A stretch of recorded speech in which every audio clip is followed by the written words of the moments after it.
So far in Project Giddy-Up, we've handed the keys to Angus Fogg and let him run ragged around the Hampton Downs racetrack as well as the drag strip at Mere Mere. We then took it over to Sam at CTB Performance with some interesting results from the dyno. It's a starting point, it's nothing too impressive. Good talk though, eh? Yeah, it's not bad. And we went over to Stocks to talk about the right options when it comes to suspension, that being the shocks and the springs. So now it's time to slow everything down and come to a stop. We need to talk brakes.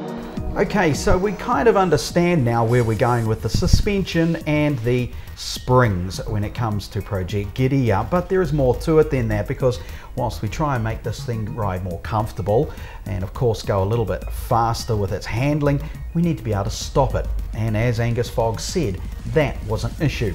So we've flown down to Race Brakes in Kingsland because they do know brakes. And I'm with James at the moment, and James, there are a billion different things you could do to this car to help stop it faster. But really, you have to get sensible, considering it's going to be both a road machine and an occasional track car, isn't it? So it's all about a compromise again? There's always a compromise. Okay, so let's start then with the process of what we're going to do. I know for a start that this big hefty thing right here is the old rotor. Correct.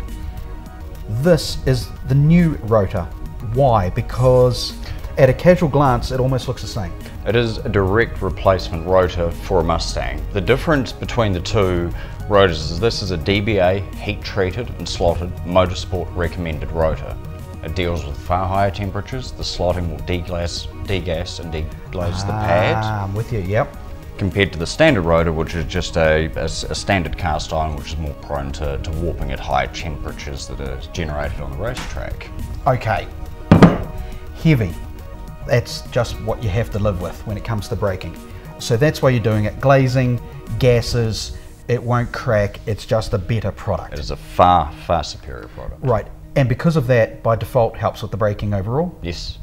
Okay, it's nothing to do with the stickiness of a piece of steel, is it? No. Right. The slots help a bit with initial bite as well. Okay. There's more though, because there's so many parts to braking.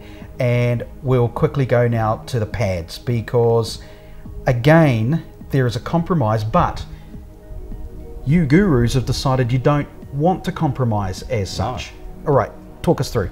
The road pads that come with the Mustang are actually very good from A to B commuter point of view, so we're going to leave that alone, because if it's not broke, we don't need to fix it. But what we are going to do, there are pads that do road work and track work. Yes. But we want to go higher up the food chain. Okay. So we're going to have to use a high torque, high temperature sprint pad. Yes. That we're getting aqua-cut, laser profiled to shape to match the original Mustang brake pad. Right.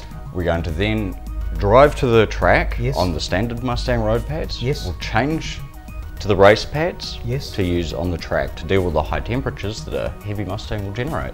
Okay, so just to re-clarify, we're going to stick with the original pads. Correct. When we're doing road trekking. Correct. Round the places, everywhere we go get the shopping, whatever. When we take it to the track, we're just going to do a simple pad swap. Simple pad swap. But you mentioned you're getting them aqua-cut, and I assume that means because a race pad for that Mustang is a not off-the-shelf item. Not that particular pad is not off the shelf. Okay, so what do? They glaze, you said they're water cutting. Basically what aqua-cut and East Tamaki do for us is they take the original Mustang pad. Yes. They take a pad that we have chosen to use. Right, with the right material. With the right material, right compound. And they basically, when they're computer drawing, they make the original shape, then the aqua-cutter just profiles the shape. It's all too clever, really. It is very clever. It's a service you provide. More so, more. We add on again, yet again, there is more to it, because we've got the lines. Everyone knows what this is. It's a rubber brake hose. It works every day. It does the job on millions, if not billions, of vehicles around the planet. You're not happy with that? No. Okay. What are we doing? We're getting rid of the horrible original rubber brake line. Okay. We're putting on a certified Goodrich brake line that we custom manufacture here to sample. Now the difference being is rubber lines suffer from volumetric expansion, so they expand, they stretch. The muck metal fittings on the end of the brake lines also expand and contract. They can fall off when we go to the racetrack. We don't want that. We don't want that. We don't want that. So we use the Goodrich lines. They don't suffer from volumetric expansion. They're certified for road use. There's no flex in the line. They don't stretch, and providing they don't get damaged for whatever reason, they're a lifetime product. Important that they are legal for road use. Correct. Because a lot of people would assume that you stick these on, they're a special product, but no, you can just swap them straight out. We use all the Goodridge fittings. We use the Goodridge line, the Goodridge fittings. They are crimped fittings. They are certified, global standards. So from a warranty fitness point of view, we don't need to do any low volume certs for the brake lines.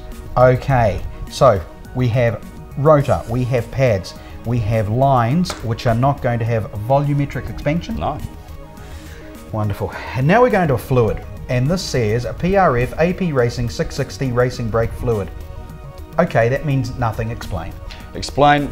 Race fluid is .4 fluid. It's irrelevant from a road point of view. What we are concerned about is the dry boiling point, and that is where having a foggy drive this on the track, it's going to get some punishment. So we're just going to put one of the highest fluids you can get. Yes. 660 is the Fahrenheit rating for its dry boiling point, which is around the 320, 330 Celsius mark. That's all we're concerned about with race fluid. It'll work fine on the street. So if you want to go do your shopping, it's not going to have any problems, but it's just that dry boiling point. That's what we're concerned about. Because don't want to boil the fluid. When we go to the track to do these track runs, it's easy to swap one of these out. We don't want to go swapping this out every single time.